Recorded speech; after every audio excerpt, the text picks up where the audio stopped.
podcast or the host, Tom Quigley of Claim Links. Okay, Tom, will the subsidies sunset or not? I would say I'd flip a coin right now. I just can't imagine that the constituents and some of these Congress and senators, states and districts, regardless, the Democrats are all for it, obviously, but some of the Republicans, I can't imagine them not agreeing to extend them. It may not be 3 years, maybe they extend another year, but they're missing the point.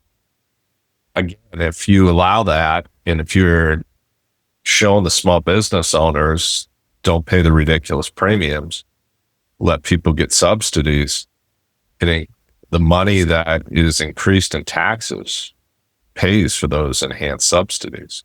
They don't put that in any formula. I mean, every time I'm watching these TV shows, I'm just going, what is wrong with all you? You have no clue what you're even talking about health insurance. Exactly. It's not health insurance. This is a tax break. Understand the rules of health insurance. If you're in a group health setting, so you have a 25-person group, I have one right now, they're going to pay about $500,000 a year. I think that's true, $500,000 on 25 people.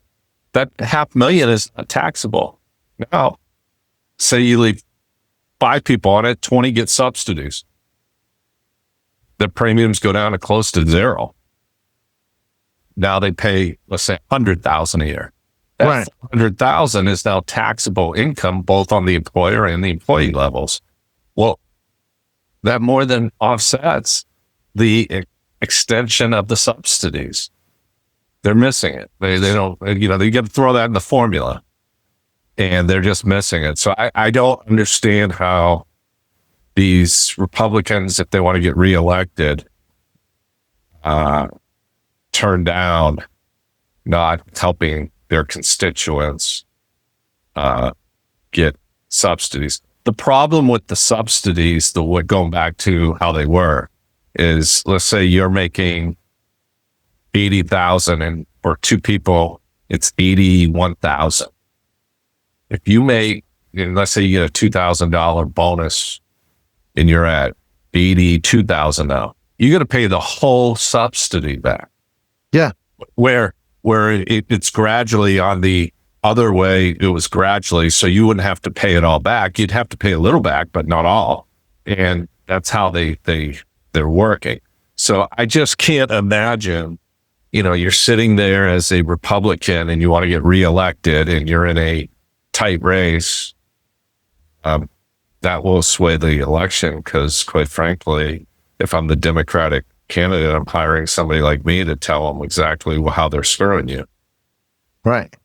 We might all be hired by Democrats, but okay. So let's continue with it's about, as I say, Republicans need shoes too, just like what Michael Jordan said. So that, to me, just like on the what happened with the Dems on that side, it's going to happen. They're kind of in a bad position.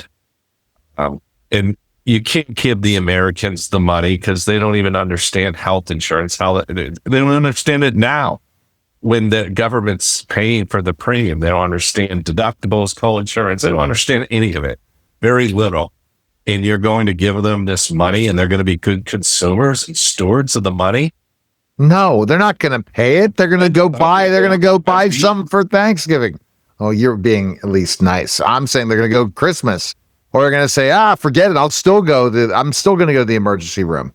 Giving it to a consumer versus having somebody in there and saying that would be crazy. Here's your $6,000 for medical. Okay, I'm going and putting it down on the car.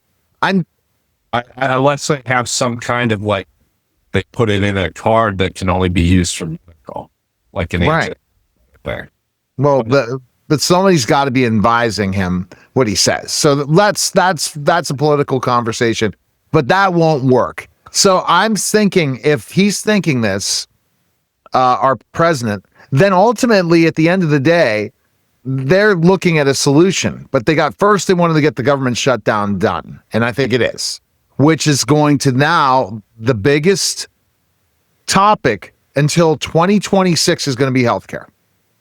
Well, I think what they should do is get rid of the employer mandate and allow employers to buy products and get rid of these, let people have a choice on the ACA. You don't have to buy the ACA product. Let them have a choice, like our previous podcast has, because there's no penalty individual mandate for not having a ACA compliant health plan. That's only on the employer end.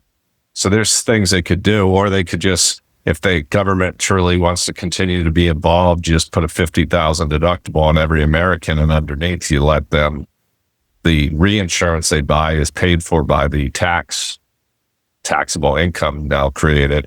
And then what you do is you allow people to self-fund or buy in coverage. They could buy certain things to get rid of risk. I mean, it's just be very smart to do it that way. But there's too many lobbyists. I find it very, very, very interesting, meaning what's going to happen. So probably next week we'll be talking about this again till it happens. But I guess the final line is government shutdown over, healthcare will be the conversation.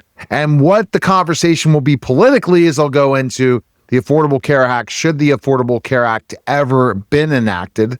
Did that mess up employees providing healthcare that was very good healthcare, and for the people who didn't want to get health insurance?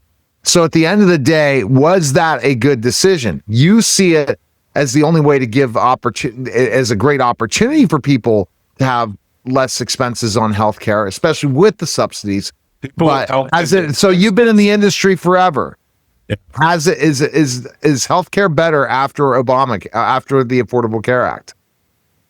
I believe, the problem was they had kept the law as it was intended, and they would have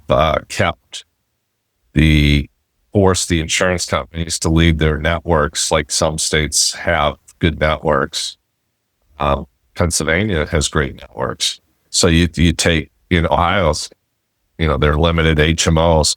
Some of these states have PPO networks. You allow them to have those choices, and and if you had done it correctly, and then, it's all, the politics in it screwed it up, carving out certain things. The insurance companies for profit. They took advantage of a system and manipulated it. And, what was said last night was true. They did do that. But the issue is, if they had just, all they really needed to do at that point was the HIPAA laws created no pre-existing. The expansion of pre-existing and the expansion of no limits on preventative and on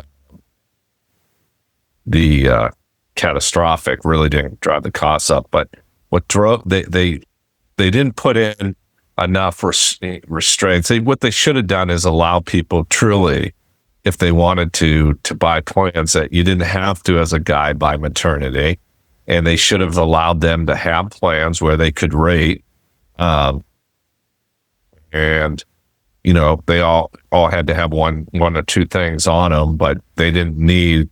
Everyone should have been forced down the 10 essential benefits. Exactly. That's what drove the costs up. And the insurance companies are they're just fleecing America. Okay. The pharmaceutical companies are just fleecing America. The hospitals, come on, a pregnancy 20 years ago was 5,000 tops, maybe 3. Now it's 25,000. I mean, the inflation on the administrators are just fleecing it because they all can. And the problem is they all have these lobbyists, the insurance agents still getting bonuses off of how much you pay. This is the greatest year in some of their lives. All we have to do is convince our clients not to do anything different. Everything else is awful. And then the insurance companies are stock companies. Right. It's just an insane, and so aren't some of the pharmaceuticals. It's vendors. It's just a total nonsense, and you can eliminate it overnight by doing what I said. Okay, as of January 1st, the government is you can self-fund under 50,000. You can do whatever you want. You can buy. But there's no more bankruptcy, and anything above 50, the government covers each year because what they buy reinsurance. And overnight, and you get rid of the employer mandate overnight, you have now solved the problem. But they don't want solutions there. They don't get elected on solutions. They get elected because they make people scare. And you have to have $1 billion to run for office because that's the way it is now. Okay. I mean, our forefathers wanted people to be in 1-2 terms or out, and boom, they go on their way. These people, I mean, give me a break. Nancy Pelosi was 85 years old. What's she still doing in Congress? Exactly. All right. So we're going to find out. My prediction is it's going to be saved. Go to claimlinks.com. today, schedule a call with Tom and get the best healthcare possible. Appreciate it. I hope it does. All right. Thanks, Tom. All right. That's special simulcast Neil Haley Show on the Cutting Edge Benefits Podcast.